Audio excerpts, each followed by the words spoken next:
Christian Whalen is a child and youth advocate, deputy ombudsman in the Canadian province of New Brunswick, and on the board with CAN FASD, the Canadian National Research Network for Fetal Alcohol Spectrum Disorder.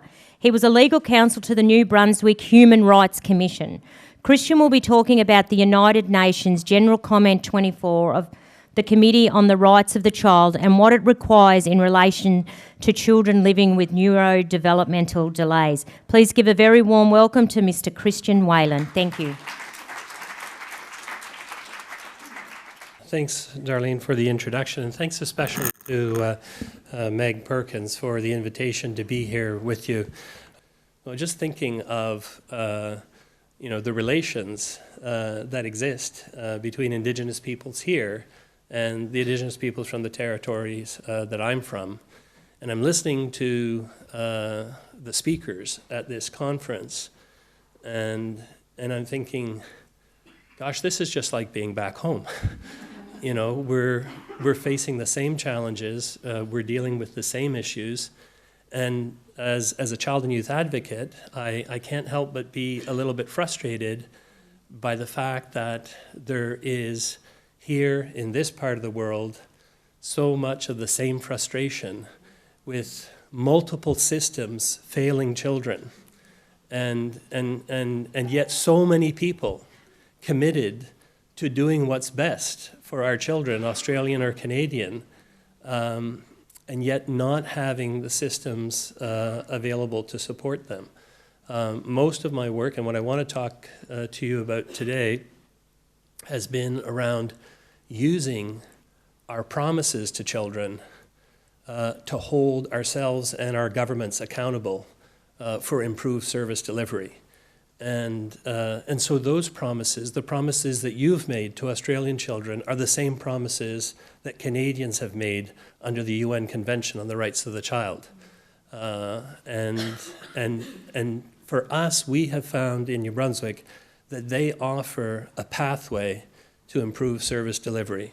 So that's my spiel. I'll start with just a little bit of a short history of youth criminal justice laws in Canada, and then I'll look at our current law, the YCJA, and see how it was actually informed by Australian and mainly New Zealand models and experience, and then what we've been doing in the last 15 to 20 years in New Brunswick to try to better operationalize the YCJA, and how General Comment 24 from the UN Committee on the Rights of the Child from 2019 has offered a spur to improve our efforts that way.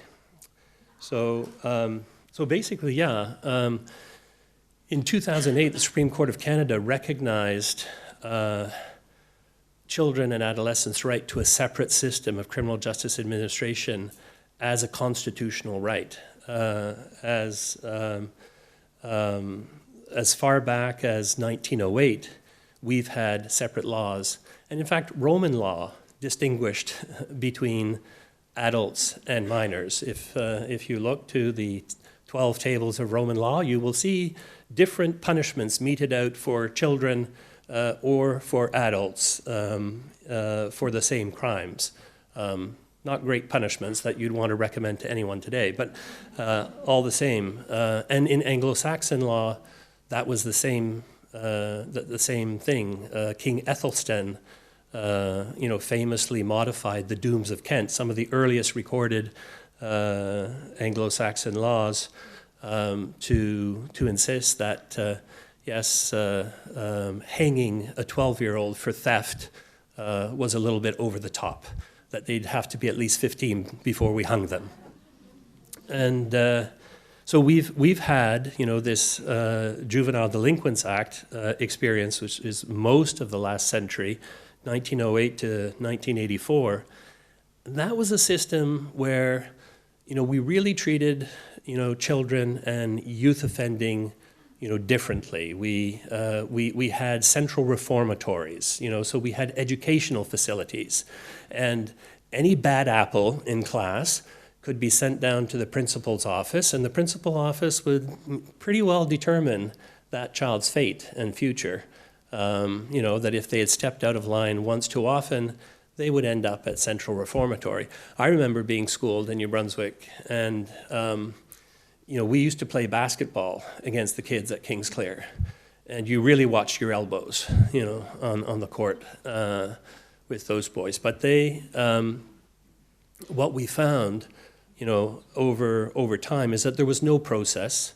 There was no guarantee of due process, and there was all kinds of discrimination in terms of who ended up in reform school, and those places, unfortunately, were also places of serious abuse and molestation of children, and so there were in our province prosecutions for horrendous repeat pedophiles that had been working and abusing kids at the Kingsclear school for years.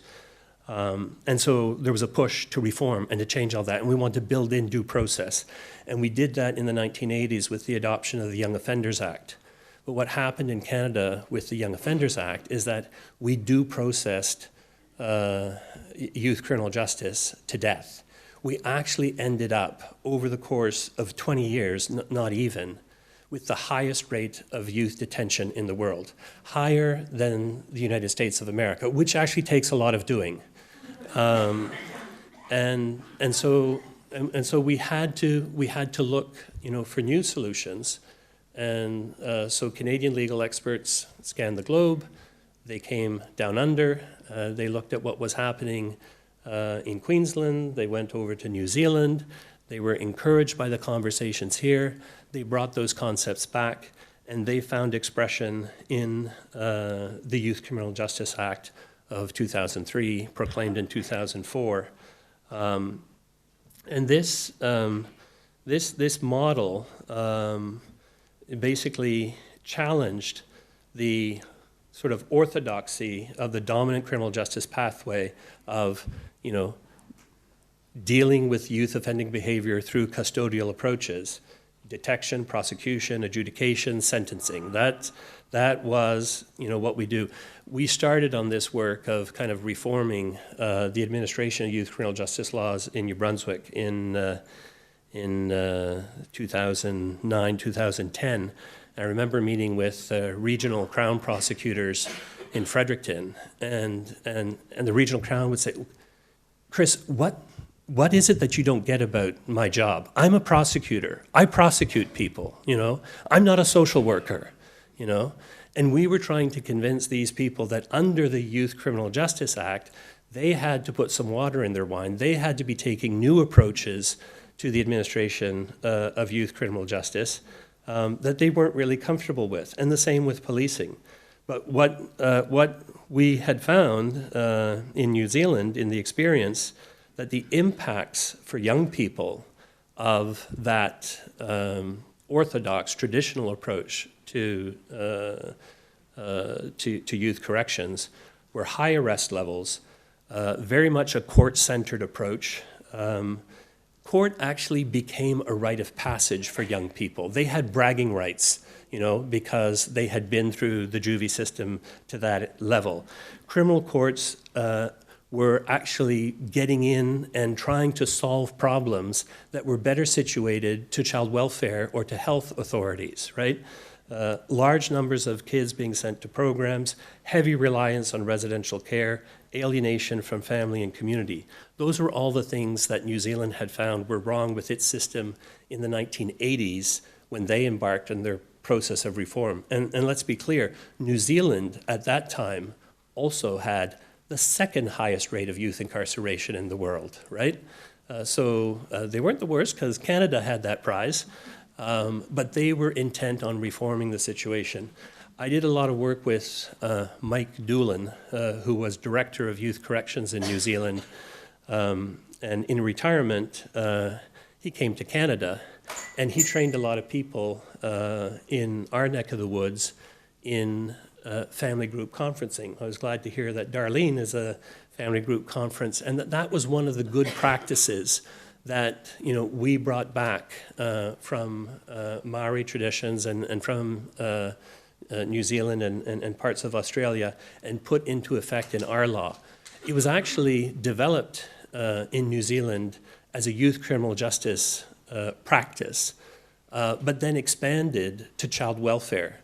And in New Brunswick, we trained all of our child protection officers in family group conferencing around 2009, 2010. I remember going to some of those training sessions in Mi'kma'ki communities, and it was not very well received. It was like, you went halfway around the world to come back here and tell us that we're supposed to do family group conferencing, that you've developed, that you've borrowed this from Maori people, when we've been doing this for millennia. They were not impressed. But what we found, using those approaches year over year between 2009 2010, we were able to reduce the rate of placement into care of child protection services in New Brunswick by 18%. And we had tens of millions of dollars that we could reinvest into early prevention programming. And then we realized when we were doing all this training that actually no, this was a system that was first developed in youth corrections. New Zealand's experience had led them to close down 3 of their 4 detention facilities for youth, and to largely reduce the numbers of youth in the one remaining detention center. They insisted that the right things to do were to separate welfare and justice conversations, to reduce involvements with formal systems, to propose family as a credible alternative. And I don't know how many of you have had experience of accompanying or watching young people, process through juvenile court processes. They don't engage very much with what's going on there. They mouth off at the judge. Talk about lack of prefrontal cortex development, right? Like, it's not, you would not think that, a rational human being would speak to a person in authority, the way I've heard some youth address New Brunswick judges. But it's not a real accountability mechanism for them. Try putting them in front of their grandmother. Let's have that conversation. And that was the New Zealand experience. And so these principles found expression in the Canadian Youth Criminal Justice Act, and we built in provisions in our law to have improved police diversion, to create a process for family group conferencing, to make that more of the norm, and that to reserve prosecutions really as a last resort, only for serious violence offenses. And it took some time. Like, we didn't see a change in New Brunswick. I mean, basically in New Brunswick, we stopped talking about young offenders and we started talking about young persons. And other than that, we just brought them to kiddie court the same way we always did, and nothing changed. We didn't actually establish any youth justice committees. The YCJA created the Youth Justice Committee as the local center of responsibility for youth criminal justice administration. Parliament was saying youth criminal justice administration should not be the concern of the Attorney General of Canada, nor of the Attorney General of each of the provinces and territories responsible for the administration of criminal justice. Youth criminal justice should be the responsibility of local communities. And so we have this Section 18 Youth Justice Committee process, which really, when you read it, it kind of reads like the authority given to a school board, right? Local administration, like we have in the hospital sector, like we have in the educational sector, except we weren't doing that in New Brunswick until 2015. We started finally establishing more of these youth justice committees. We started using youth criminal justice case conferences under Section 19. I remember the first time there was a young boy, he was 12, he was facing charges for the first time. He had bit his educational assistant at school. And the school principal was pressing the charges. And so we looked at this situation at the advocate's office and we thought, like, what's wrong with that? I went down to the regional Crown and, said, how did we get here? What is the Crown's position? How can we engage better with this youth and this family on this file? The family had retained, separate counsel, and eventually we were able to kind of agree to convene a Section 19 case conference just to look at alternatives to prosecution in this case. And nobody had a process for that, so we invited the parties to the advocate's office and we hosted the conference. And I remember the school district superintendent was there, and she said, this was like 2009 or 2010. So, I remember when the YCJA came into force 6 or 7 years ago, we were all trained on these processes. But I've never attended one of these before. And in fact, I think it was one of the first conferences that was held in New Brunswick. And eventually, the school principal was there, and she said in the case conference with the young person and their family, their father and mother and lawyer present, well, my first priority as a school principal is to make sure that my staff are safe.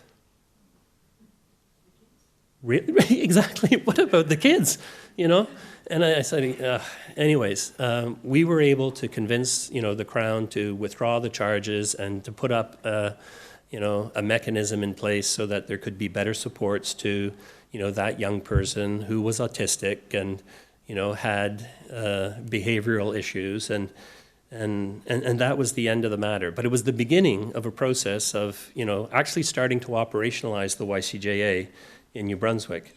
After 20 years, and you can see in the charts here, the declining rate of youth incarceration. So if you just look at the bottom line here, by year, 2004 to 2013, that is the rate of incarcerated young persons per 10,000 Canadian youth. So it declined from 8.7 to 6.34, and then down in 2020 to 3.54. In New Brunswick, we had a later experience, but we caught up quickly. When we started looking at these issues, we were one of the worst jurisdictions in Canada in terms of our rate of youth incarceration.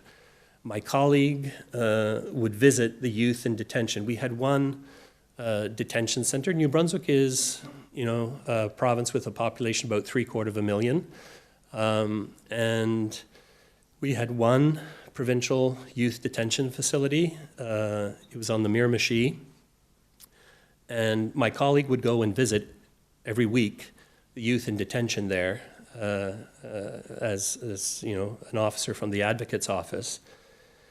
And any day of the week when we were there, there would be 40 to 45 kids in detention. That was the daily count. Over time, that daily count reduced to about 25. I remember in 2011, I was appointed acting child and youth advocate for a few years, and I was asking my counterpart in Newfoundland, which is the province furthest east, and a little bit smaller than New Brunswick. And I'm saying, Carol, do you visit the youth in your juvenile detention center, regularly? How many staff are allocated to that? And I said, oh, yeah, well, we go every week, when we can. But I have to tell you, Chris, there's some days when there's only a handful of kids, only one or two. I've been there when there's only one kid. And I thought, why are there so few Newfoundland youth in detention compared to New Brunswick youth? We had, at that rate, at least 5 times still the number of youth in detention than they did. And I said, what's with that? Are New Brunswick youth like inherently more criminogenic in profile? I don't think so, right? And so over time, we invested in these several approaches, and we did more reports and more training, and we were able to get those rates down to the kind of standard in the area, and actually to surpass that. And so we have one of the best youth incarceration rates in the country now. In 2020, during the pandemic, had an email one morning from Miramichi saying, just thought you'd want to know, there are no kids in detention in New Brunswick today, and it's not something that we were aiming for, right? It's not something, but to think that, it can happen in a small jurisdiction when you have good systems in place, that you may not actually have to have any kids locked up. Yes, you have to have a place to deal with serious violent youth offending in appropriate cases, but really you should be reserving those systems and those approaches for those cases. So let's look at the detention rates per 10,000 youth in Australia by territory. Okay, so just on the bottom there, you have 16.9 Australian kids in detention. And I ask you the question, are Australian kids more criminogenic in nature than Canadian children? I don't think so, right? Yeah. So that's the challenge, right? What we've found is that we have seen lower rates of incarceration leading to lower rates of youth crime, right? So that our communities are made more safe by approaches that are more respectful and more able to redirect children and young people to non-offending behavior, right? And that's been the New Zealand experience as well, right? Where what we didn't do really well, that New Zealand did exceptionally well, is really situate family as the center of responsibility. The YCJA reform was concentrated on situating community as the center of responsibility. But community is too amorphous and is too removed from children's lived reality. But to actually have your whānau come and meet as family court and determine your rehabilitation plan, that's something that actually has meaningful accountability. And they found a way of having that family court process recognized by their criminal courts and their civil courts, and to enforce it, appropriately. So how do we get there in New Brunswick? And there you have the map. You see just how small New Brunswick is on the very edge of Canada. In 2006, we established a Child and Youth Advocates Office. It was modeled on the legislation that Newfoundland had adopted most recently in 2003. It was a rights-based institution. It created a parliamentary officer who was responsible for advocating and promoting and defending the rights and interests of New Brunswick children and young people wherever they are. That was unlike any other institution of its kind in Canada.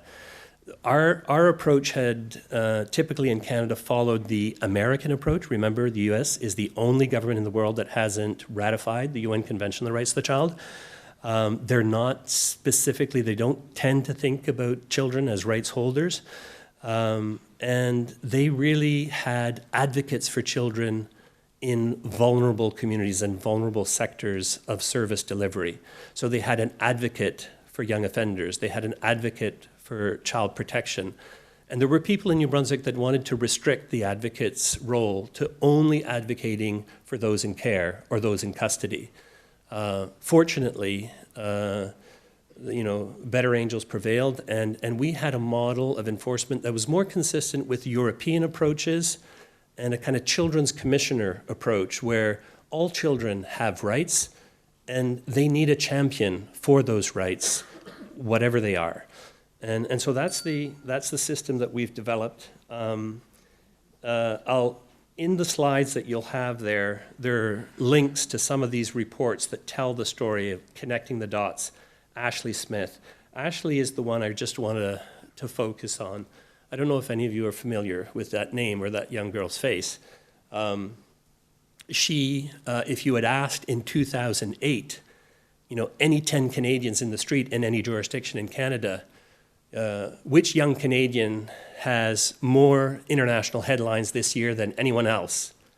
10 out of 10 Canadians would have said Justin Bieber, 10 out of 10 Canadians would have been wrong, because this girl actually, outdid him, and not in a good way. She is a young person. I think Sophie was telling us yesterday about her boy who was throwing eggs at his teacher. Ashley was brought into custody on charges the very first time for throwing crab apples at a postal worker. Not a good thing to do, right? But not something that should land you in jail. But anyways, there she was. And she just didn't jive with authority. She was very, very hard to handle. And so she spent most of her youth in and out of juvenile detention. Over 800 incident reports. Our investigation found 501 institutional charges, 168 incidents of self-harm, 70 criminal charges between the ages of 13 and 17. 2/3 of her time at NBYC spent in segregation. On the front of our report is that picture of that segregation cell, where she spent 2/3 of her time for 5 years. Multiple taser gun incidents. She graduated from NBYC to the federal penitentiary system for women. That's what graduation meant for her, right? She was intent on that. She was looking for that. And when she made it to the federal system had nothing to offer her. She was transferred 5 times from one federal penitentiary to another right across the country. I remember her mother reaching out to me, and I had never met Ashley. My colleague who wrote this report had met with her regularly, and her mom reached out and said, Ashley's in Saskatchewan, she's really not doing well, what can you do to advocate for her? And we redirected her to the advocate's office there. And I've carried that with me ever since, because she didn't last in Saskatchewan. She was transferred to Joliette, and then she was transferred to Kingston. And in Kingston, she was able to take her life. She had attempted to take her life multiple times, but she managed to asphyxiate herself and die under the watch of 4 custodians who were just watching her to pass out so that they could then move in and intervene. They just waited too long. They were prosecuted. They were found guilty. But from that report, immediately following her death, the Ombud decided to establish this investigation. Following this report, we had in New Brunswick the establishment of a behavioral management review board, which meant that any use of segregation on a young person had to be reported to the advocate, and we would monitor. And so what we saw is a drastic decline in the use of segregation. In fact, in 2021, there was no use. We also saw immediately a cessation of the use of taser guns involving young people. We saw routinely young people were transferred to court, handcuffed and shackled. Well, they're young, they run, and they can outrun the sheriffs, so this is what we do. Well, no, that's not right. So we challenge that, and again, they might be shackled if they need to now, but it's not routine. And so we did, a number of things that changed the approach and changed the system. A lot of the things that we've done have now been recommended as global best practices in youth justice administration by the UN Committee on the Rights of the Child in their recent general comment from 2019. And so it's really challenging governments around the world.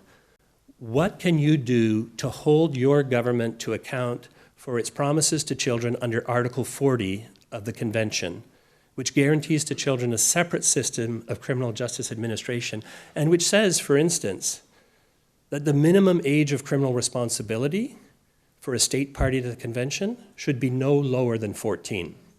No lower than 14.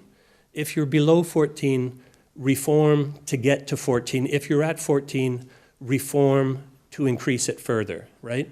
You have parts of the world, Belgium, where the minimum age of criminal responsibility is 18. So what does that look like? How do they make it work? And also in the convention, they say, don't only intervene with young people above the age of criminal responsibility, intervene with young people below the minimal age of criminal responsibility, but do it in child-appropriate ways, right? Stop prosecuting children as adults. I don't know the state of the law here, but in Canada, our law still allows for certain violent offenses children to be prosecuted as adults. And there's a process for that, but the committee says that's not on. That's not consistent with your treaty obligations.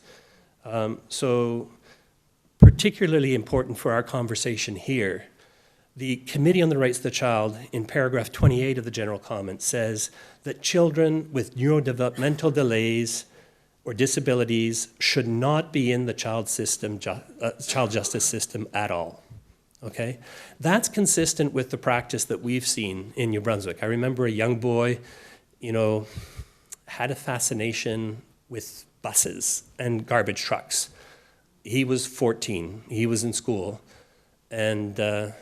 But he managed to get his keys on the school bus keys and went for a joyride with the school bus, not on. But he was a young person with significant neurodevelopmental delay, probably FASD, but not diagnosed. And so when he was arraigned on charges for that incident, and we had a case conference, that was the advice from the whole clinical team. Who really thought anything was going to improve by bringing a charge against James, right? And that wasn't his name, let's say.